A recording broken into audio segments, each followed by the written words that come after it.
दुलारी बड़ी दुलारी बड़ी दुलारी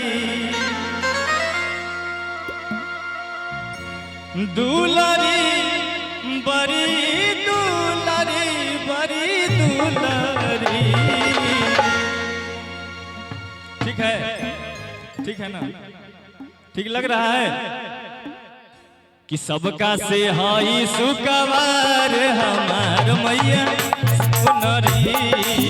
सबका से हाई सुकवार हमार मैया सुनरी।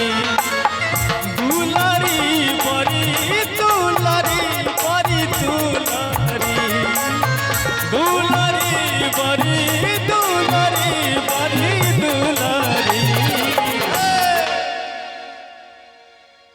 अच्छा चाची, आप लोगों को ठीक लगा ना?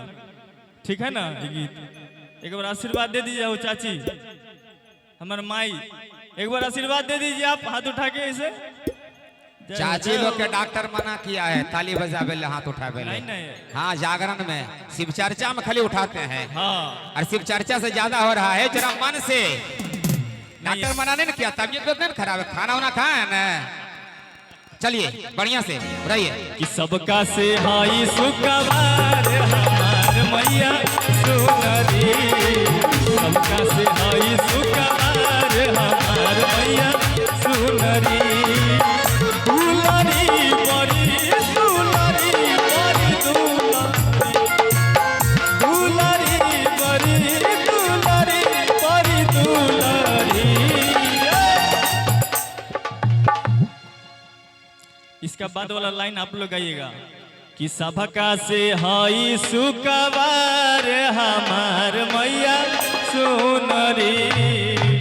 सबका से हाई सुकवार हमार मैया, कि हमार मैया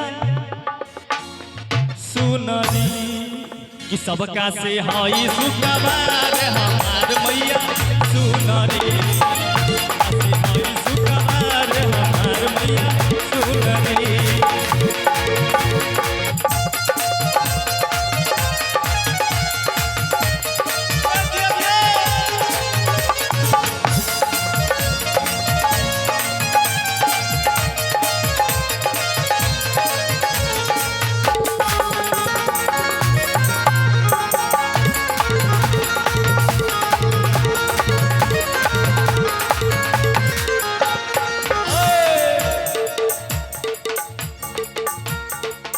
मावा लगावला पिया हो,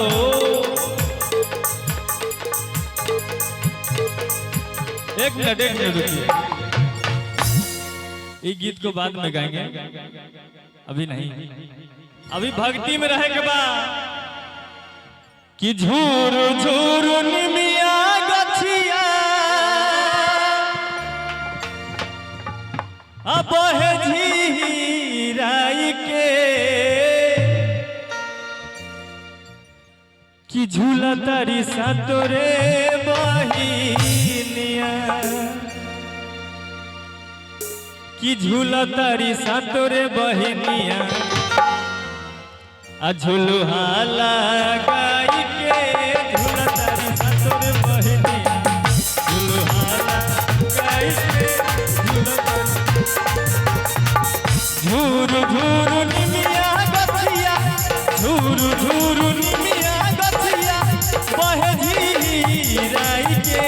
झूला तारी सातोरे बहिनिया। झूला तारी सातोरे बहिनिया। झूलुहा